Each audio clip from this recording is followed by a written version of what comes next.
우리가 함께 나눌 제목은 구원의 즐거움을 주세요입니다.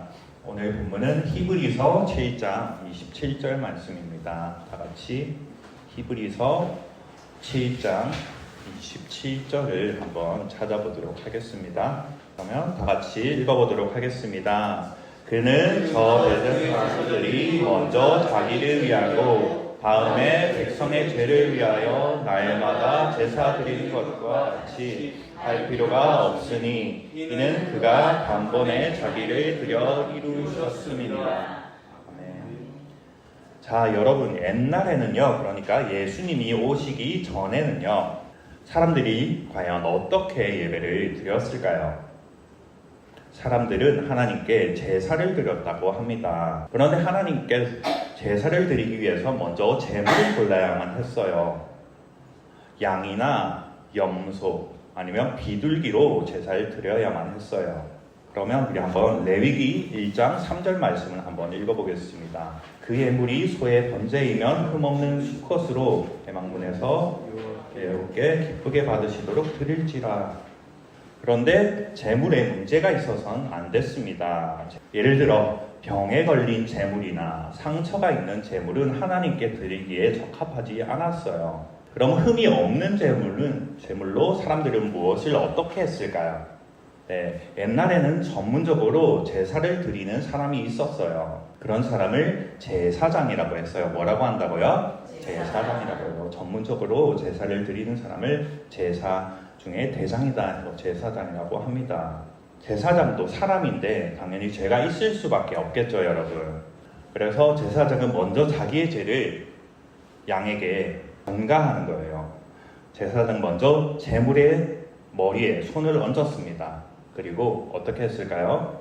자신의 죄를 제물에게 넘겼다고 해요. 그러면 제사장의 죄가 본제물에게 옮겨지는 거예요. 그리고 나서 백성들의 죄를 다시 한번 이런 절차를 통해, 이런 과정을 통해서 사해주는 그런 역할들을 했다고 합니다. 그래서 레위기 1장 4절 말씀을 보면 뭐라고 말하고 있나요? 그는 번제물의 머리에 안수할지니 말하고 있는 걸 우리가 볼 수 있습니다. 그러면 안수한 다음에 그 다음에 어떻게 했을까요?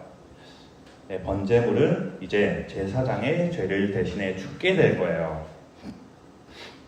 제사장은 제물을 잡아서 제물이 피를 흘리게 했습니다. 그리고 그 피를 회막 제단이라는 곳에 뿌렸다고 해요. 왜냐하면 피 흘림이 없이는 우리의 죄사함이 있을 수가 없거든요. 레위기 17장 11절 말씀입니다. 육체의 생명은 피에 있음이라 내가 이 피를 너희에게 주어 제단에 뿌려. 이렇게 말하고 있는 걸 우리가 볼 수 있습니다. 그러면 제물의 그 고기는 어떻게 했을까요? 제물의 고기는 향기로운 제사로 하나님께 드렸다고 합니다. 자, 이렇게 불에 태워가지고 하나님께 드렸다고 합니다. 레위기 1장 9절 말씀입니다. 내장은 물로 씻을 것이요. 물로 씻은 다음에 제사장은 그 전부를 단 위에 불살라서 제사를 드렸다고 합니다. 그런데 제사장들은 매일마다 반복해서 제사를 드렸다고 해요. 왜 그럴까요? 이게 무엇을 의미할까요? 제사장은 뭐라고 했나요? 사람이라고 했어요. 사람이기 때문에 사람은 죄도 많고 능력도 많이 부족해요. 완전하지가 않다는 거예요. 그래서 매일마다 그렇게 제사를 드려야만 했던 거예요. 우리의 죄가 너무나도 많기 때문에, 스스로의 죄가 너무나도 많기 때문에 날마다 제사를 드려야만 했던 거예요. 하지만 우리 예수님은 신이시자 사람이에요. 당연히 예수님은 죄가 없습니다. 인간 제사장과 달리 죄도 없고요. 양이나 염소, 비둘기와 달리 능력이 끝도 없는 분이에요. 그래서 예수님은 자신을 한 마리 양과 같이 자신을 내어드렸습니다. 그런데 다른 점은요, 한 번에 그 모든 일을 끝냈습니다. 그게 바로 십자가 사건이었습니다. 우리 죄를 대신해 십자가에 못 박혀 죽으신 거예요. 인간 제사장들은 날마다 제사를 드려야만 했지만요, 예수님께서는 바로 한 번에 모든 일들을 끝냈습니다. 그래서 성경에 말하기를 자기를 제물로 단번에 드렸다고 말하고 있습니다. 이건 우리가 예수님 덕분에 구원받았다는 의미를 가지고 있습니다. 그래서 구원에는 당연히 감격이 있어야 되고요. 구원에는 당연히 즐거움이 있어야 됩니다. 그래서 시편에는 바로 이런 말씀이 있습니다.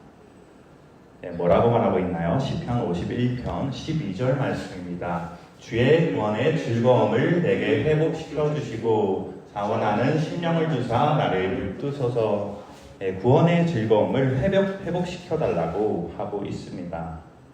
가만 보면 우리는 구원을 받았는데도 즐거움이 없을 때가 참 많이 있는 것 같아요. 하물며 이렇게 죽다가 살아난 사람조차도 반응을 하게 됩니다.